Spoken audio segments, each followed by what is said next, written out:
The daily life of a king or queen was rarely ordinary.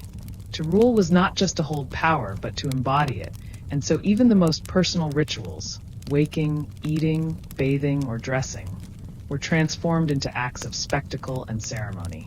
Across the world, in palaces from Versailles to the Forbidden City, from Topkapi to Edo Castle, monarchs lived within rhythms of life that set them apart from all others.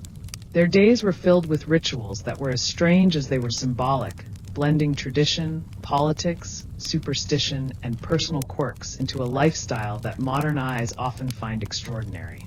Consider the French court of the 17th century, where Louis XIV, the so-called Sun King, elevated the act of waking up into a public ritual. Each morning, a select group of courtiers were invited to watch him rise from bed, receive his clothing, and be groomed.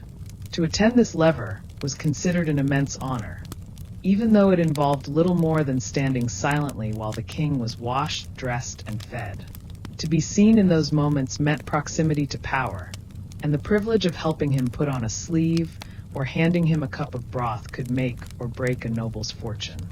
What seems strange to us was, in fact, a highly structured display of royal authority, reminding everyone that even the king's first breath of the day was an event controlled by ritual. Across the world, in the forbidden city of Beijing, the Ming and Qing emperors began their mornings in a way that was equally regimented, but strikingly different in spirit. Rising before dawn, the emperor was greeted with reports from officials, who presented matters of state at an hour when most of the city was still asleep. The palace itself was designed to reinforce hierarchy, with courtyards and gates controlling who could approach. The emperor's meals were prepared under such careful watch that tasters and guards oversaw every step, ensuring no chance of poisoning. Even leisure was structured.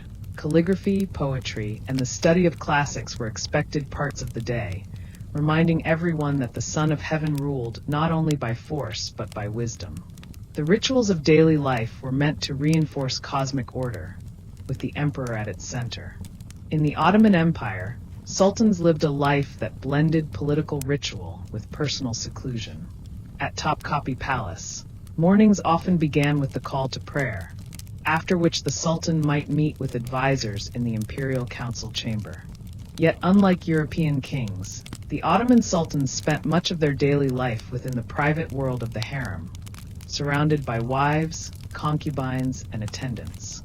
Meals were elaborate affairs, with entire kitchens devoted to preparing dozens of dishes, from spiced lamb stews to sweet pastries dripping with honey.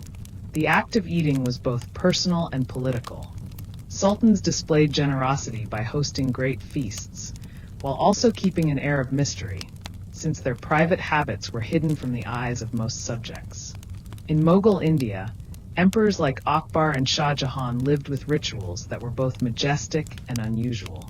Their mornings began with public audiences where they allowed subjects to present petitions, a practice known as the darshan.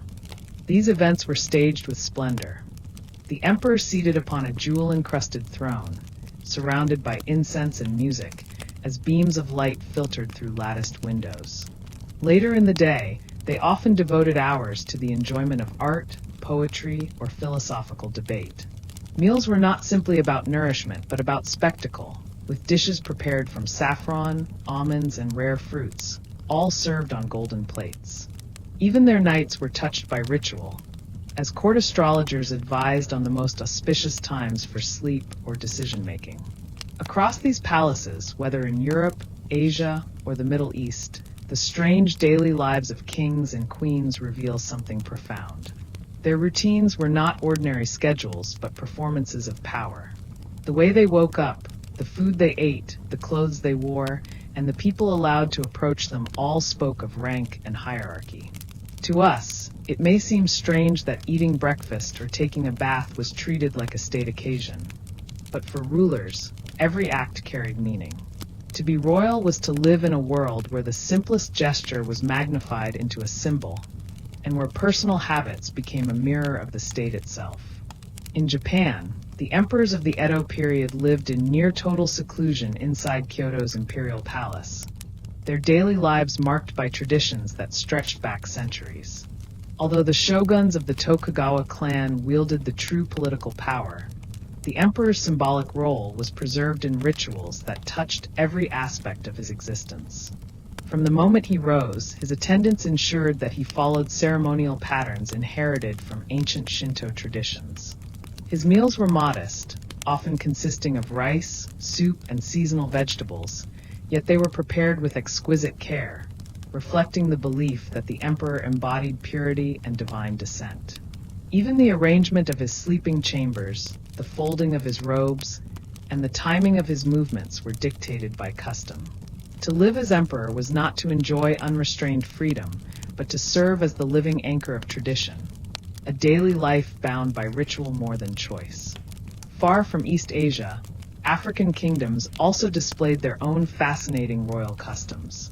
In the Ashanti Empire of West Africa, the Assanahene, the king, was regarded as the living embodiment of the state. His mornings began with greetings from courtiers and warriors, who performed elaborate rituals of deference. The king rarely appeared without golden ornaments covering his body. Necklaces, bracelets, and even sandals crafted from the metal that symbolized divine kingship. His meals were often shared communally, reinforcing his role as a provider and protector of the people. Yet daily life also carried moments of strangeness by modern standards, as rituals of purification, divination, and offerings to ancestral spirits were woven into the fabric of royal routine. Here, kingship was not only political but deeply spiritual, and every gesture of the monarch was believed to influence the fortune of the kingdom. Moving northward to Ethiopia, the emperors known as the Negusa Nagast, the kings of kings, lived in courts where ceremony was infused with Christian devotion. Daily prayers and religious services shaped the emperor's schedule, with priests playing as much of a role in palace life as generals or ministers. Meals might begin and end with blessings, and the emperor often ate separately from others, reinforcing his sanctity. Visitors to the court were required to approach with deep bows or even prostrations, and some were not permitted to look directly at the ruler. These customs, though perhaps strange to outsiders, reinforced the idea that the emperor was chosen by God, a being set apart from ordinary mortals in both duty and daily life. Meanwhile, in Russia, the Tsars of the imperial court lived lives that combined luxury with paranoia. Their mornings were often filled with formalities, councils with ministers, audiences with foreign envoys, but their private rituals could be eccentric. Tsar Peter the Great, for instance, was notorious for his unpredictable habits, sometimes rising before dawn to inspect shipyards, other times drinking heavily late into the night with his inner circle, the so-called all-joking, all-drunken synod of fools and jesters. Meals at the Russian court could be staggeringly lavish, featuring dozens of courses of meats, fish, and pastries, all accompanied by rivers of vodka. Yet at the same time, Tsars feared assassination and rebellion, leading them to guard their personal routines carefully, surrounding themselves with loyal guards who watched every corner of palace life. In Tudor England, daily life at court was a blend of grandeur and strict control.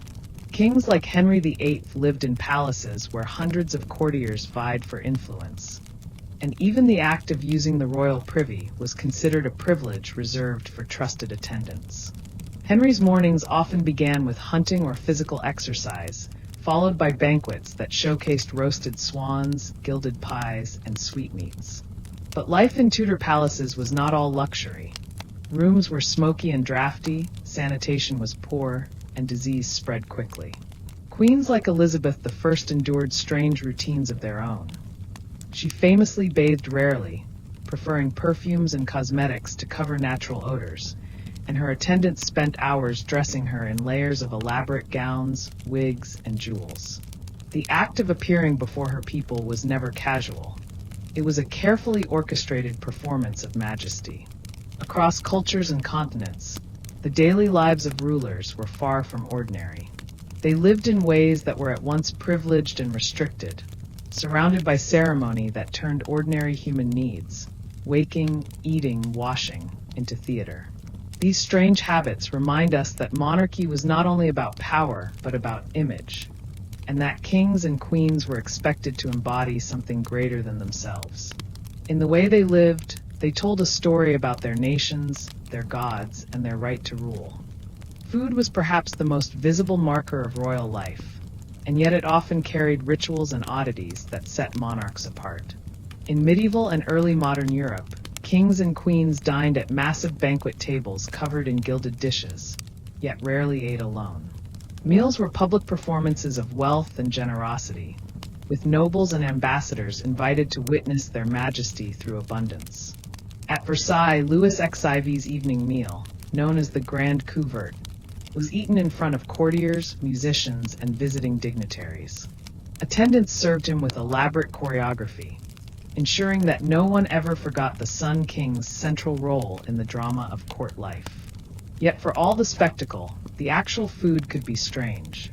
Heavily spiced meats, pies filled with songbirds that flew out when cut, and sugared confections molded into sculptures. These were not merely dishes, but demonstrations of the royal ability to command both nature and art. In other parts of the world, food was equally tied to symbolism. The Japanese emperors maintained strict diets designed to emphasize purity, with carefully selected rice and vegetables reflecting ritual harmony. In the Mughal court, food was infused with saffron, rose water, and rare spices imported at immense expense, turning the royal table into a living map of empire. In Ethiopia, emperors often ate from shared platters of spiced stews served with injera bread, reinforcing both community and sanctity. The act of eating for rulers was rarely private. It was a statement of identity, power, and divine favor. Yet alongside their luxurious meals, monarchs often embraced strange medical routines. Without modern science, rulers depended on court physicians who prescribed treatments ranging from the practical to the bizarre. Bloodletting was common in Europe, as kings and queens believed illness could be cured by balancing the body's humors. Catherine de' Medici reportedly drank potions made from crushed pearls, believing they preserved youth. In Russia, Tsar Ivan the Terrible was said to consume mercury as part of his medical regimen, a habit that may have worsened his violent temper. Even in the wealthiest palaces, superstition-guided medicine and treatments could be as dangerous as the illnesses they sought to cure. Superstition seeped into nearly every part of royal life. Astrologers were often summoned to determine the most favorable days for coronations, marriages, or even meals. Queen Elizabeth I of England consulted astrologers for advice on matters of state, while in Mughal India, emperors arranged their sleep and waking hours around celestial cycles. In the Ottoman court, amulets and charms were hidden within palace chambers to ward off evil spirits, while in China's Forbidden City, entire palace complexes were designed according to feng shui principles to ensure harmony with cosmic forces. The daily life of a monarch was thus not only about politics or pleasure, but about constant negotiation with the unseen forces believed to shape destiny. Leisure, too, carried its share of oddity. Hunting was a favorite pastime of kings across Europe, the Middle East, and Asia, but it was rarely only about sport. To ride out with hounds, hawks, or horses was to demonstrate vitality, control, and dominance over nature. In France, hunting rights were restricted almost exclusively to royalty and nobility, making the chase a symbol of class as much as skill. In China, emperors staged enormous hunting expeditions that were as much military exercises as leisure, testing the loyalty and discipline of their soldiers. In Africa, royal processions often included music, dance, and performance, reinforcing both joy and sacredness in the ruler's presence. And yet, amidst all this grandeur, many monarchs led lives of restriction. Few could walk freely outside their palaces, and even fewer could enjoy true privacy. Their days were choreographed by attendants, advisors, and tradition, leaving little room for personal choice. What strikes us today as strange, the ritual of waking before an audience, the act of eating under the gaze of hundreds, the reliance on astrologers and amulets, was for kings and queens the very structure of their existence. To be royal was to live in a world where daily life was never truly one's own. For all their wealth and access to the best luxuries of their time, Many kings and queens lived in ways we might consider shockingly unhygienic. In the Grand Palace of Versailles, for instance, there were few proper bathrooms, and courtiers often relieved themselves in hallways or behind curtains. Louis XIV himself bathed rarely, preferring perfumes and powders to cover odor. In fact, throughout much of early modern Europe, bathing was viewed with suspicion, as doctors believed it could open the pores to disease. Instead, heavy layers of scented oils, powders, and elaborate wigs disguised the reality. Elsewhere, hygiene was treated more carefully. In the Ottoman Empire, sultans and their households regularly used hammams or bathhouses for ritual and physical cleanliness. In Japan, emperors maintained strict bathing rituals tied to Shinto purification. In India, Mughal rulers were known for elaborate perfumed baths with rose petals, sandalwood, and spices. The contrast is striking. While European kings powdered away their grime, other monarchs embraced cleansing as both spiritual and physical renewal. Beauty rituals could be just as peculiar. Elizabeth I of England, desperate to maintain her youthful appearance after suffering from smallpox, used a makeup mixture called Venetian ceruse, which was made from white lead and vinegar. It gave her face a pale, smooth glow but slowly poisoned her over time. In France, courtiers painted on beauty spots, tiny patches of black fabric shaped like stars, moons, or hearts, to conceal blemishes or make bold fashion statements. Meanwhile, in China's imperial court, women and concubines used rice powder and rouge, while male officials and the emperor himself were expected to maintain long, carefully groomed fingernails as a sign that they did no physical labor. Clothing, too, was a world of its own. Royal wardrobes were more than fashion. They were political statements. Fabrics like silk, velvet, and ermine were reserved for monarchs or the highest nobility.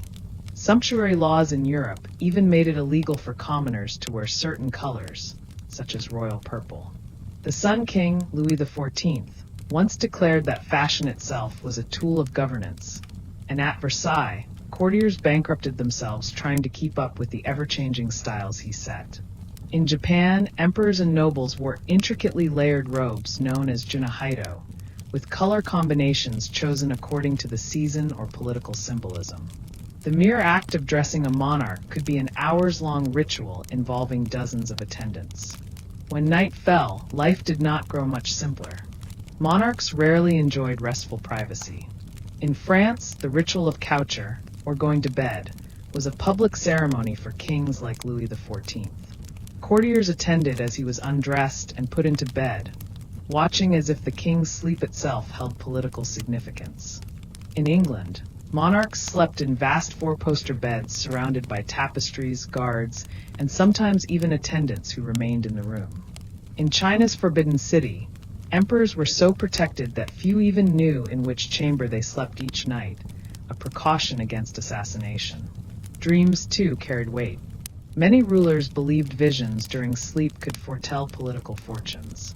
Ancient Egyptian pharaohs consulted dream interpreters, while Mughal emperors kept detailed dream journals. Even the act of sleeping was seen as a continuation of divine connection, where kings and queens did not merely rest but communed with higher powers. Perhaps the strangest thing about royal daily life is how little of it was truly personal. From waking in front of courtiers, to eating on display, to being dressed, bathed, and even put to bed under ceremony, monarchs were never free of performance.